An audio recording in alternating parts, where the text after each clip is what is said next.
বন্ধুরা আমরা এসেছি কলকাতা থেকে মধ্যপ্রদেশ ট্যুরে। তো মধ্যপ্রদেশের আমরা এসেছি উজ্জয়িনী।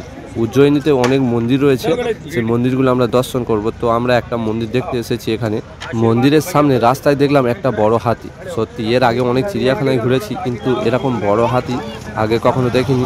তাও যা দেখেছি সব দূর থেকে দেখেছি, এখন এই জীবনের প্রথম এই সামনে থেকে হাতি দেখছি।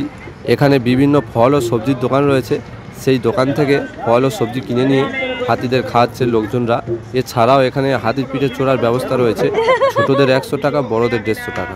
বন্ধুরা হাতিটা কাছ থেকে দেখে খুব ভালো লাগলো, তাই ভাবলাম তোমাদেরও দেখানো যাক।